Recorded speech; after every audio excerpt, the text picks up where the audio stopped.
Alrighty then. Thank you for tuning in. I'm Matthew Baker of Beautiful New York Tours. By the time this video is over, we will have reached the 2-hour mark on the second round of virtual tours. So after this, we're going to take a break for about a week or two, concentrate on a few other things. I'll be back later in the month with round 3, with hopefully a new perspective on the city, and maybe, if we're lucky, even a little bit of progress in terms of seeing where the tourism industry is going and when. In the meantime, let's close out this round with a request from a colleague of mine, a brilliant tour guide who I am proud to say I took under my wing and mentored when she first got her guide's license and is now a better guide than I am. She asked me to do a piece about Ethel Barrymore. Now, Ethel Barrymore, who was not a native of New York, many of the great New Yorkers aren't, they choose this city rather than being here by mere accident of birth, was a member of the Royal Family of Broadway. While her father was the first in his family to work on stage, her mother's family, the Drew family, had been on stage in an unbroken line for as far back as anyone can remember. In Ethel's own words, for 1,000 years. However, while there were many great members of her family on stage before her, and many in the entertainment business afterwards, no one would ever surpass Ethel's generation for greatness in theater and film. Not just Ethel herself, but of course her equally talented brothers John and Lionel took the world by storm in dramatic entertainment. Ethel, however, was the greatest of them all. Her career took her to international theaters. While working in London, every man in England fell in love with her, including a young military officer who proposed marriage. He was a charming and witty fellow who had written books, and she was tempted, but eventually decided he had no future. So the broken-hearted Winston Churchill went into politics, married elsewhere, and remained friends with Ethel Barrymore for the rest of her life.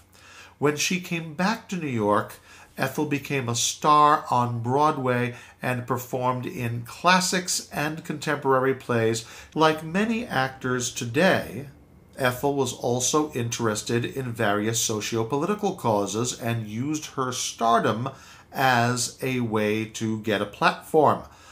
She would lobby for equal rights with Governor Al Smith of New York, and she was very supportive of the formation of the Actors' Equity Association in 1913.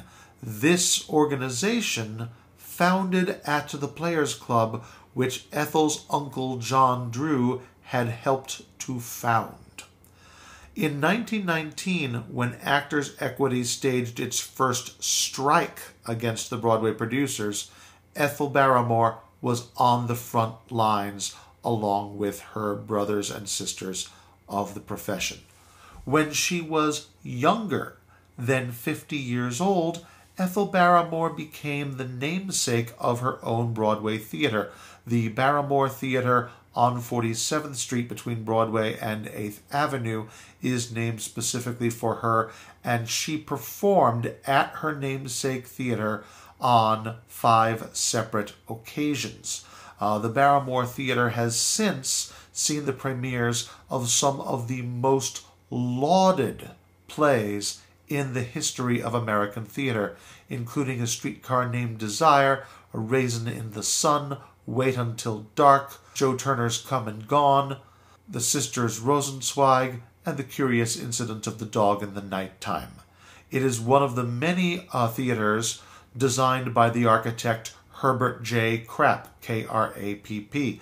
It's why we always say in the Broadway Theater District, 45th Street, 46th Street, and 47th Street are known as the Street of Hits, the Street of Love, and the Street of Crap. It is because 45th Street is where you have the densest collection of Broadway theaters where a lot of long-running lucrative hits have played.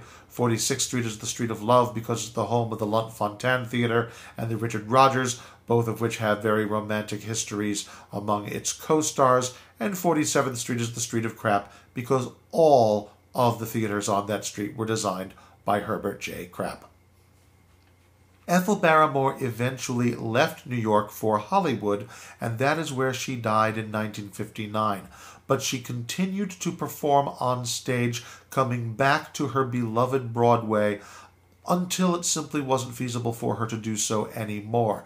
And the legacy of Ethel Barrymore, bridging the gap between the heightened 19th century styles of acting and the more natural 20th century styles of acting, continues to this day.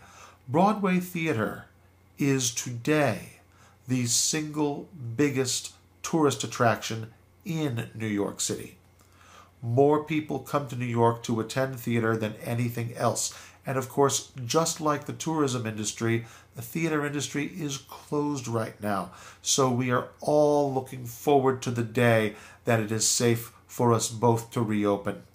When that happens, please check me out at Beautiful New York Tours. You can search Beautiful New York Tours on Facebook or email me at baker.tours@yahoo.com. Again, that is baker.tours@yahoo. Thank you very much.